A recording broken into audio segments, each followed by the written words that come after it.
Bismillahirrahmanirrahim.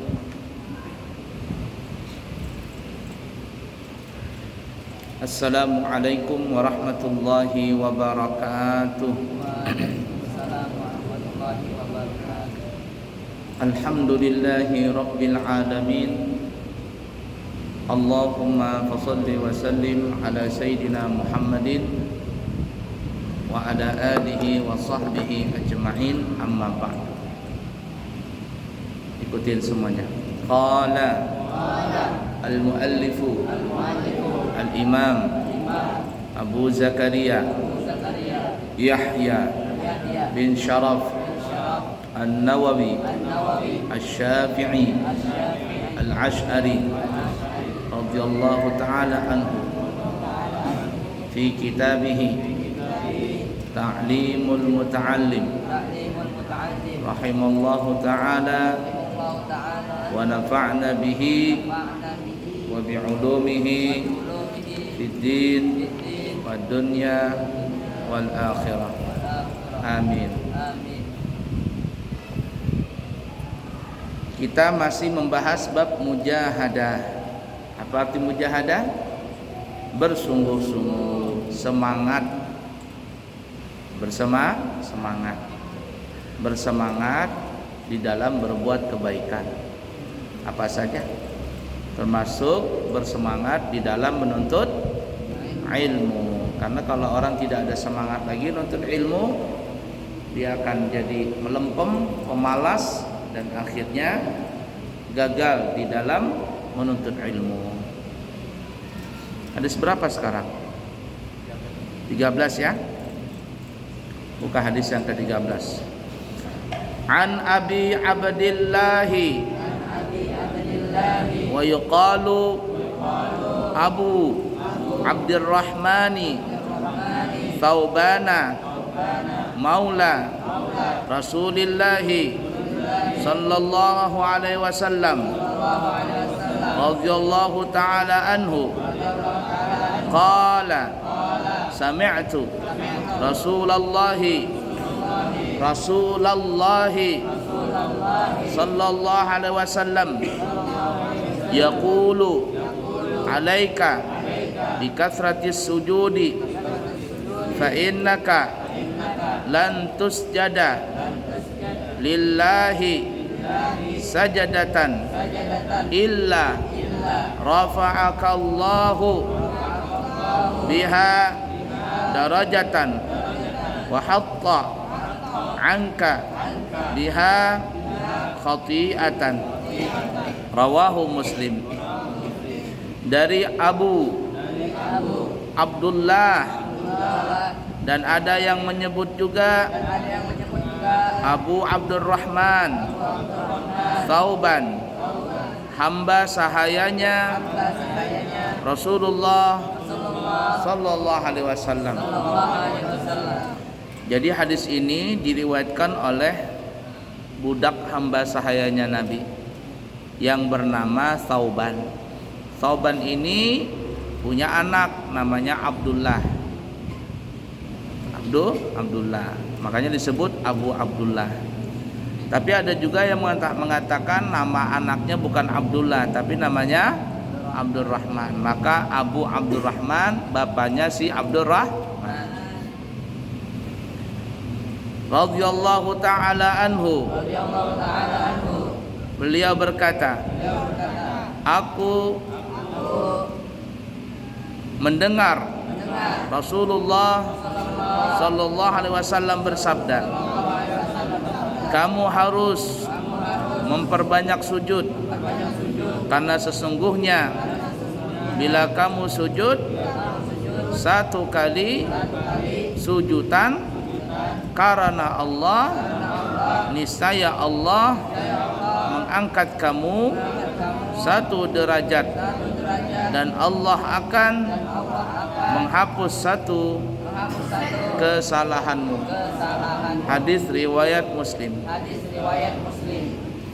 Jadi Nabi kita Muhammad sallallahu alaihi wasallam memberikan nasihat kepada Thawban. Apa nasihatnya? Ini kan budaknya Nabi. Ya Thawban, bahasa kitanya. Kamu rajin-rajin salat ya. Rajin-rajin sujud.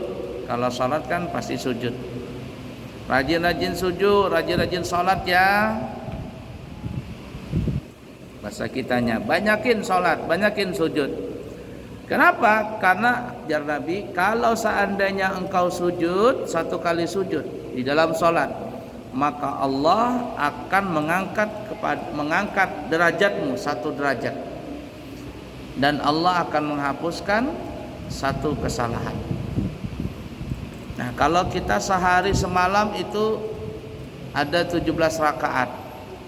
1 kali sujud, 1 kali rakaat, ada 2 kali sujud. Berarti kalau 17 kali 2 sama dengan berapa? Berapa? 34. 34 setiap hari kita terangkat derajat kita. Dan 34 juga dosa kita dihapuskan. Itu salat nang wajib. Salat nang wajib baru. Dan Abuya pernah bilang, sebagian guru menyarankan kalau bisa kita sehari semalam jangan kurang daripada berapa rakaat? Berapa rakaat? 50 rakaat. Kenapa jangan kurang daripada 50 rakaat? Karena Nabi kita Muhammad sallallahu alaihi wasallam mendapatkan perintah salat di malam Isra dan Mi'raj itu sebanyak 50. 50 apa?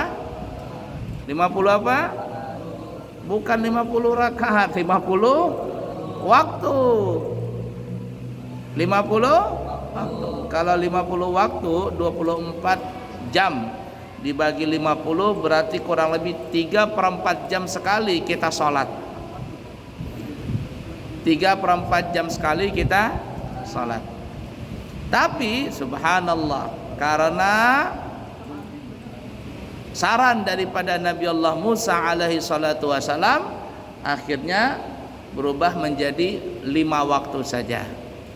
Menjadi 5 waktu saja. Nah, sebagian guru menyarankan kita jangan kurang daripada 50 rakaat. Kenapa? Di mana ambilnya 50 tadi? Dari ambilan 50 waktu. 50-nya yang kita ambil. Kalau waktunya kita nggak tahan. Usahakan sehari semalam jangan kurang daripada 50 rakaat. Kalau 1 rakaat tadi ada 2 kali sujud, maka 50 kali 2 sama dengan 100 rakaat. Setiap hari kita diangkat, kita punya derajat mendekat kepada Allah sebanyak 100 derajat. Naik pangkat, naik pangkat, naik pangkat. Dan tidak ada derajat yang paling mulia kecuali derajat di hadapan Allah Subhanahu wa taala. Penting sekali itu. Dan setiap hari kita juga punya dosa dihapuskan sebanyak 100 dosa. Nah, jadi penting itu, usahakan. Kenapa di sini kalimatnya sujud?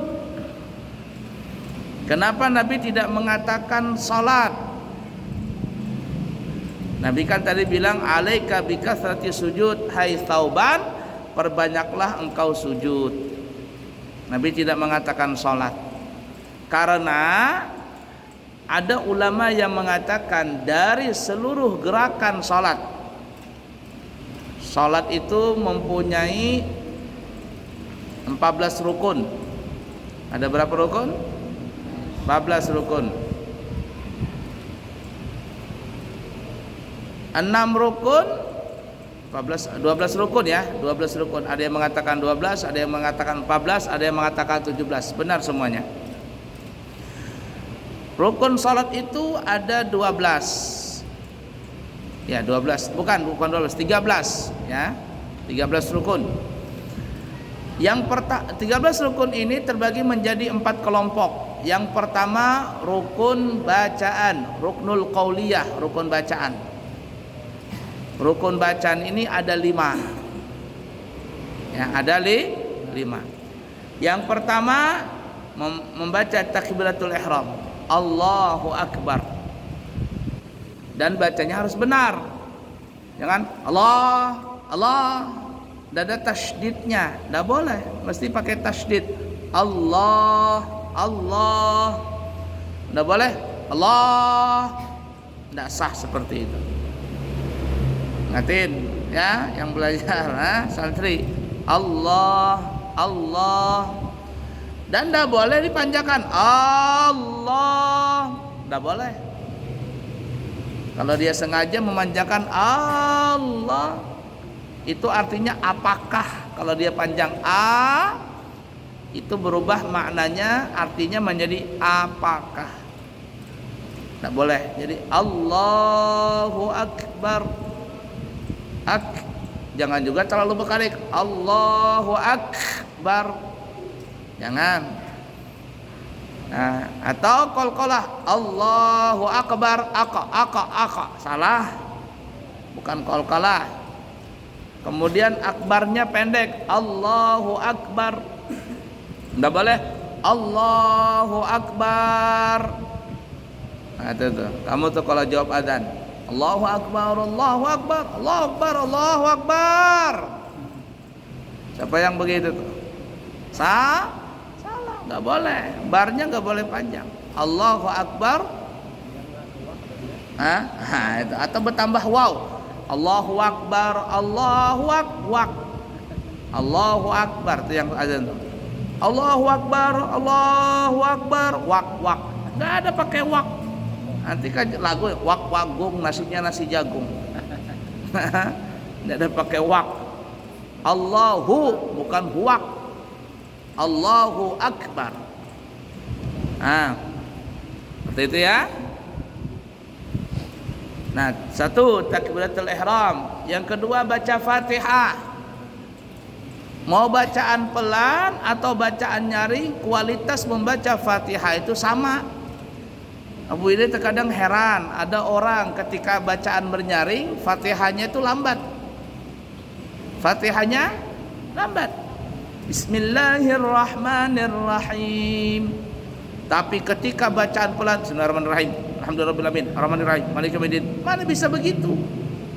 Mau bacaan pelan, mau bacaan bernyaring, maka semua kualitas bacaan huruf-huruf Fatihah, tasydidnya, tawil wal qasir, panjang dan pendeknya, makhraj matnya, semua itu mesti benar.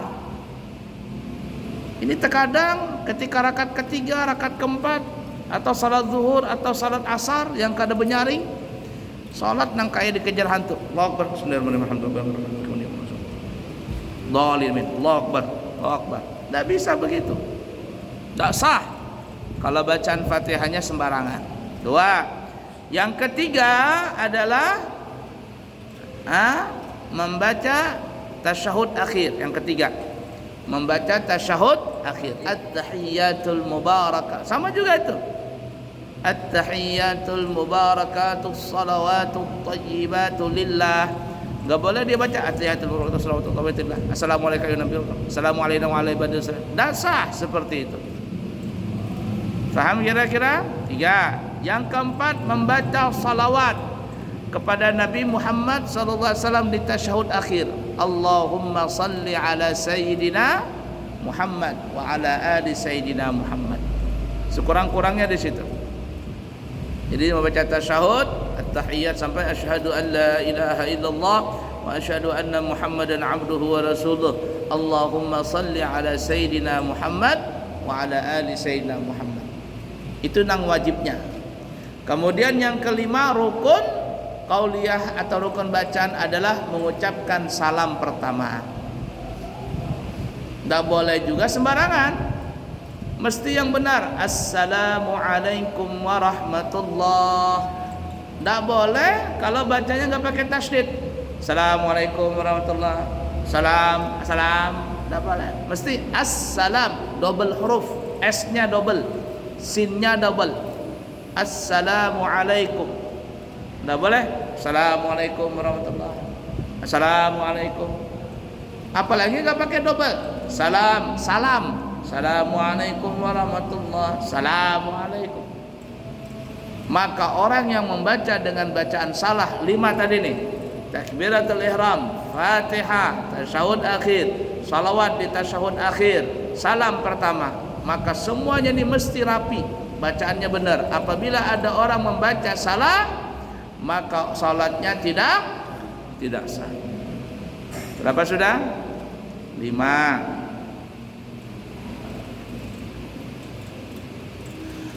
Kemudian kelompok kedua adalah rukun fi'liyah, rukun gerakan.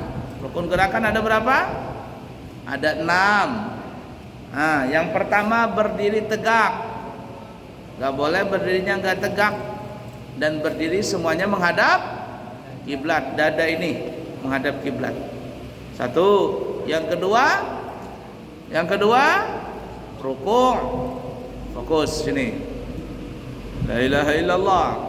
Yang kedua rukuk. Yang ketiga i'tidal. Yang keempat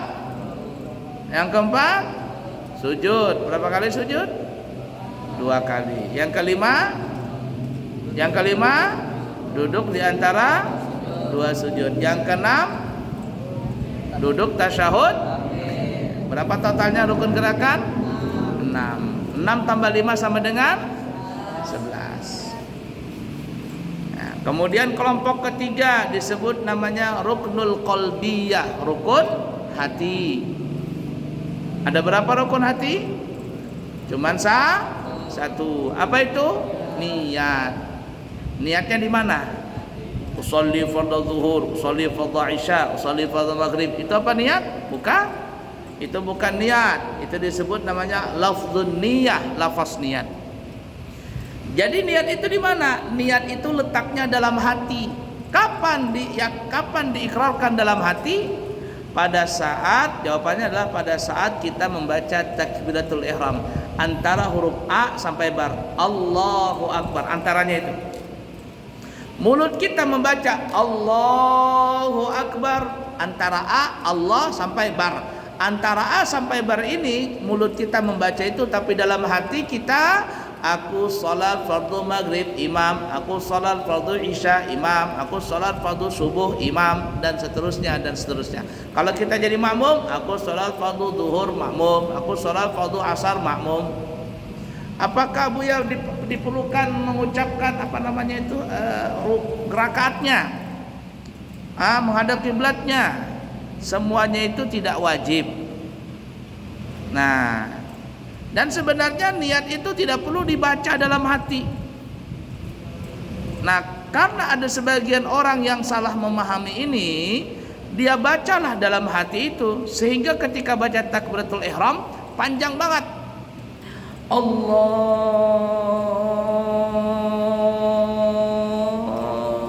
astagfirullah. Allah,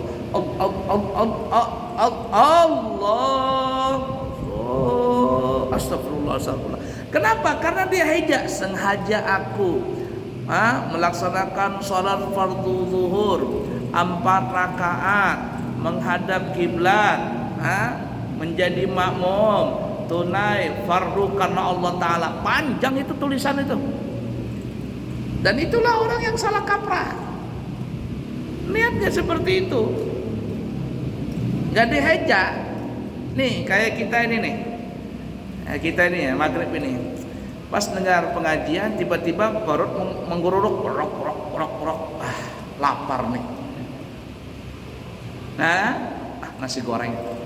Imbah Isa mau makan nasi goreng. Adakah dalam hati kita, sengaja aku setelah salat fardu isya ini makan nasi goreng spesial, hintalunya 2 biji? Apakah begitu? Nah, kan tergeletek dalam hati, nasi goreng, selesai sudah. Tidak perlu diheja begitu. Dan inilah orang yang sering salah kaprah di sini. Nah itu, kenapa ya? Karena gurunya juga salah mengajarkan. Allah, maka panjang benar tuh, tidak boleh panjang Allahnya. Dia kan matobi itu. 1 alif 2 harakat saja. Nah itu tuh niat. Nah jadi kelompok yang ketiga ruknul qalbiyah adalah cuman satu, yaitu niat. Kelompok yang keempat adalah ruknul ma'nawiyah. Kelompok yang keempat disebut ruknul ma'nawiyah, rukun ma'nawiyah. Orang zaman sekarang menyebutnya namanya rukun abstrak. Kalau dilihat kalau diperhatikan kalau dilihat itu tidak ada. Tapi kalau diperhatikan satu-satu ada. Itu namanya abstrak. Nah, seperti orang gambar begitu. Terlihat itu kayak gunung. Gambarnya tuh kayak gunung, Mama. Ternyata pas didekati gambarnya gambar orang lagi mencangkul atau perempuan lagi menanam. Dari jauh kayak gunung umpama, pas didekatin lain. Dari jauh kayak kursi, pas didekatin gambarnya apa? Kuda umpama. Itu namanya abstrak.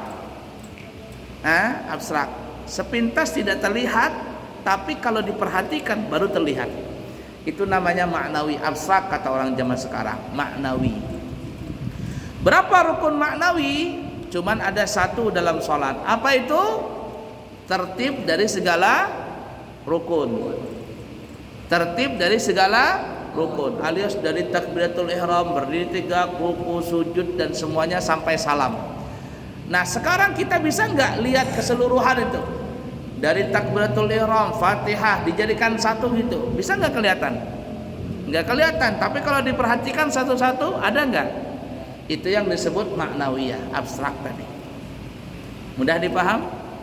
Jadi 5 rukun bacaan, 6 rukun gerakan. Berapa sudah? 11. Tambah rukun qalbiyah, 1 rukun hati. Berapa sudah? 12. Kemudian yang ke-14 disebut namanya rukun ma'nawiyah. Ada berapa rukun ma'nawiyah? 1, yaitu tertib. Nah, kata ulama, dari segi rukun ya, pendapat yang kuat, rukun salat itu ada 13. Rukun salat itu ada 13, pendapat kuat. Tapi sebagian ulama mengatakan bukan 13, tapi 14. Di mana yang 14-nya? Yaitu tumak ninah. Tumak ninah. Sebenarnya tumak ninah ini bukan termasuk rukun, dia termasuk syarat. Syarat daripada sujud adalah tumak ninah. Syarat daripada ruku salah satunya adalah tumak ninah. Syarat daripada i'tidal adalah tumak ninah. Syarat duduk di antara dua sujud salah satunya adalah tumak ninah. Nah, jadi para ulama mengatakan tumak ninah itu tidak termasuk rukun tapi termasuk syarat. Namun sebagian mengatakan itu rukun. Ala kulli hal, kalau ada yang mengatakan tumak ninah itu rukun, berarti menjadi 14 rukun. Tapi sebagian mengatakan bukan 14, melainkan 17 rukun katanya. Di mana 17 rukun tadi? Yaitu tumak ninah. Tapi tumak ninahnya ada berapa tadi? Tumak ninah ada berapa tadi? Coba lihat. Ada nah, pintar kai, berarti kai fokus. Ini begini banyaknya nggak ada yang fokus nih. Tumak ninahnya ada berapa tadi? Nah, di mana? 1, tumak ninah pada saat ruku. Yang kedua tumak ninah pada saat tidak, pintar. Ketiga tumak ninah pada saat sujud. Yang keempat tumak ninah pada saat duduk di antara. Nah, berarti fokus saja kai dia. Coba kita lihat. Tadi 13 rukun, ya enggak? 13 tambah 14 sama dengan 7. 13 rukun ditambah 4 itu. 4 dari mana 4 tadi? Tumak ninah yang ada di ruku, di i'tidal, di sujud, duduk dan terus sujud. 13 tambah 4 sama dengan 17. Jadi kalau ada yang mengatakan rukun salat itu ada 13, benar, dan itulah pendapat yang paling kuat.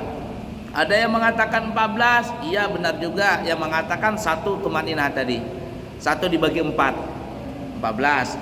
Ada juga yang mengatakan 17, iya benar juga. Kenapa? Karena dibagi tumak ninahnya ada 4, ya. 13 tambah 4 sama dengan 17. Semuanya benar. Fahim toh? Bismillahirrahmanirrahim.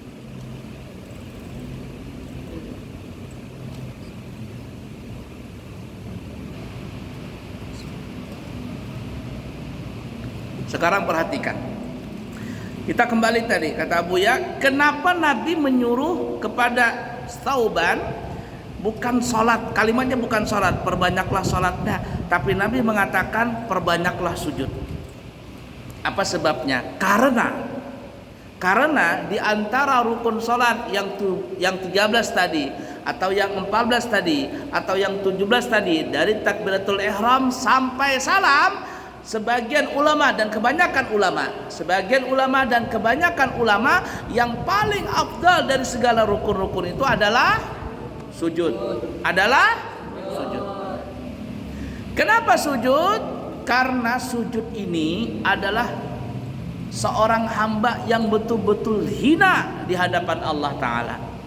Kenapa betul hina? Dari tubuh kita nih, dari kepala sampai kaki, yang kita anggap paling mulia tubuh kita siapa? Apa kira-kira?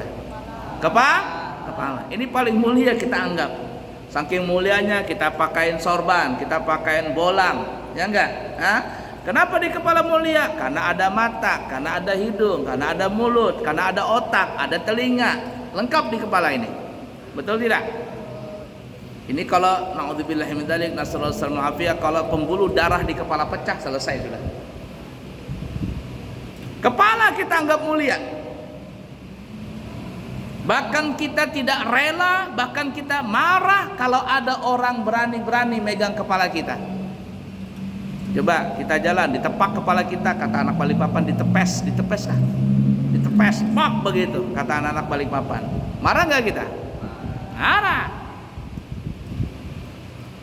Cuman satu yang berani megang kepala kita. Siapa itu? Tukang cukur. Saking mulianya kepala kita ini, orang Bahari mengatakan, pemali kalau guring kada bebantal.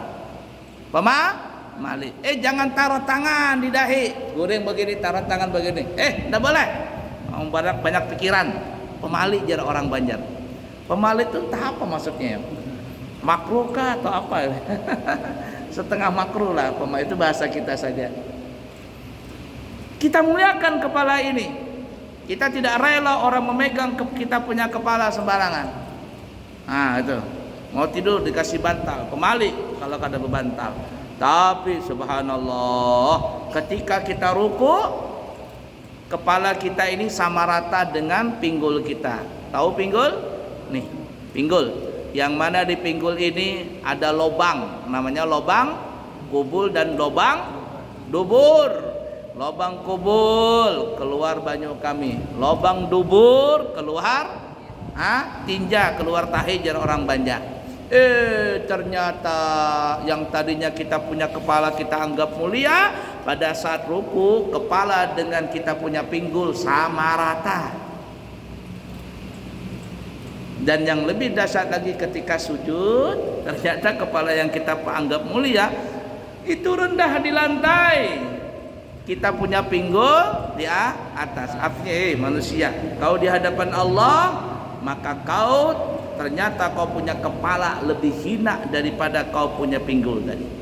Pinggulmu yang ada keluar kotoran di situ, dia lebih tertinggi posisinya daripada kepalamu. Sehingga para ulama-ulama kita mengatakan tidak boleh kita meletakkan kita punya kepala kepada siapapun kecuali kepada Allah Ta'ala saja, yaitu pada saat sujud. Tidak boleh kita taruh kepala di lantai kecuali hanya untuk Allah saja, yaitu pada saat sujud. Kalau ada orang ketemu begitu, ini sampai sujud begitu, sujud ke lantai menghormati orang itu, tidak boleh. Kalau dia meyakini itu sebagai Tuhannya, murtad dia. Itu kepala.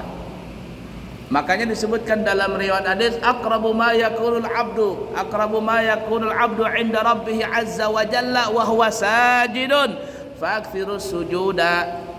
Paling dekatnya seorang hamba kepada Allah Ta'ala yaitu pada saat dia sujud. Maka perbanyaklah sujud. Maka perbanyaklah doa ketika sujud. Dan hebatnya kalau kita berdoa di sujud tadi, kita berbisik doa kita di tanah, berbisik di tanah, tapi doa kita itu didengar sampai di langit. Kita berdoa, berbisik di lantai, di tanah, tapi kedengarannya di langit. Siapa yang mendengar? Malaikat-malaikat Allah. Dan malaikat ini yang menyampaikan kepada Allah Ta'ala. Bukan berarti Allah di atas. Nah, Allah tidak bertempat, tidak berhajat kepada tempat. Mudah dipaham kira-kira? Itulah yang menyebabkan Nabi mengatakan sujud. Kenapa?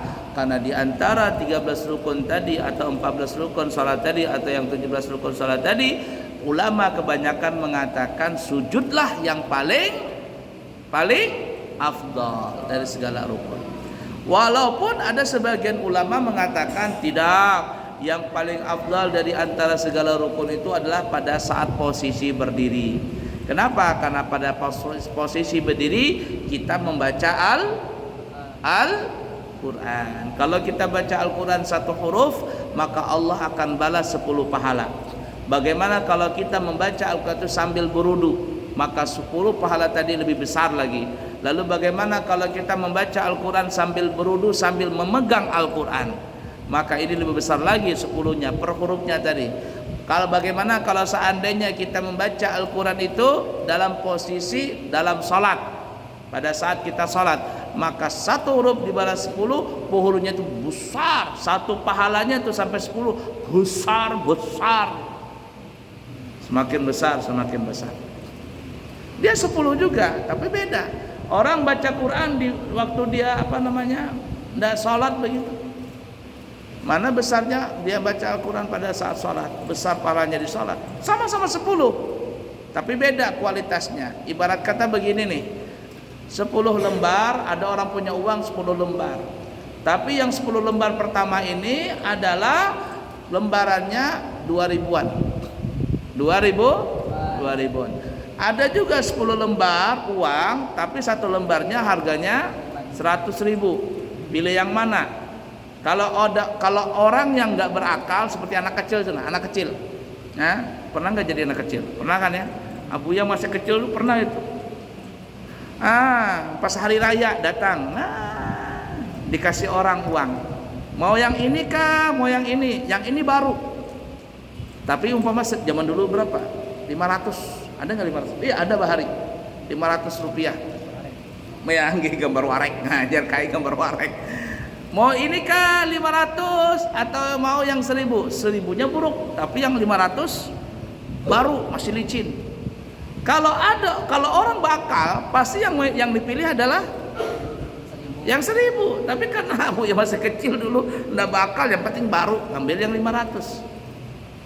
Padahal kalau ditukarkan 1000 tadi dapat 2 lembar 500-an, gambar warek itu. Paham lah kira-kira? Nah begitulah logikanya. Orang yang baca Al-Quran di luar sholat 10 juga pahalanya per huruf.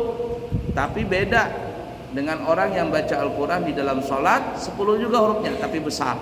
Yang di luar ibarat kata per lembarnya 2000, yang dalam sholat ibarat kata lembarannya 100. Fahim tuh? Nah ada orang yang mengatakan berdiri yang paling afdal.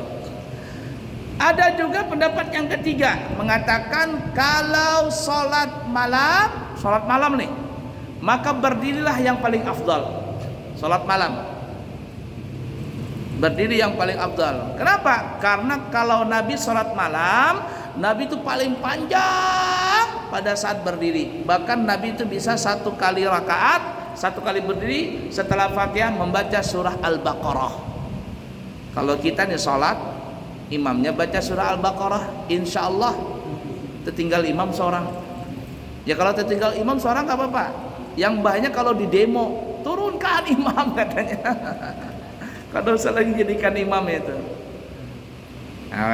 Nabi kalau salat malam lama sekali berdirinya.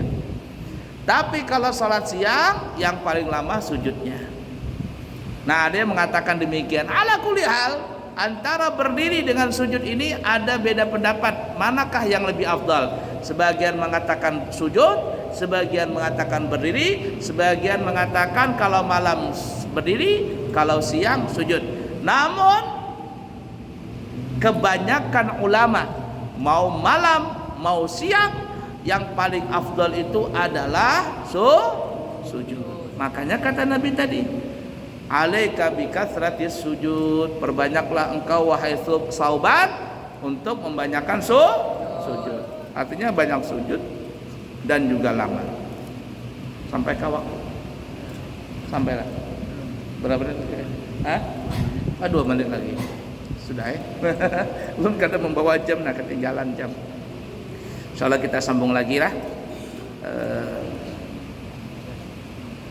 Insyaallah nanti ulun tanggal 11 Agustus membawa jamaah umrah ya. Dan insyaallah nanti juga di bulan September atau Oktober nanti akan membawa jamaah lagi. Para jamaah yang kepingin berangkat umrah masih ada waktu untuk mendaftar. 9 hari dengan harga 29 juta, keberangkatan Balikpapan, Surabaya, Saudi PP sudah lengkap semuanya. Kalau 12 hari 32 juta. Juga include harga dari Balikpapan, Surabaya, Saudi PP. Jadi harga segitu sudah include semuanya, hotel dan semuanya. Yang tidak masuk adalah paspor sama vaksin 1, 2 dan booster. Itu bayar sendiri. Siapa yang mau maka segeralah mendaftar ya. Yang baik dari Allah, yang buruk dari pribadi minta maaf, minta ampun. Subhanakallahumma wa bihamdika asyhadu an la ilaha illa anta astaghfiruka wa atubu ilaihi wa akhirul kalam. Wassalamualaikum warahmatullahi wabarakatuh.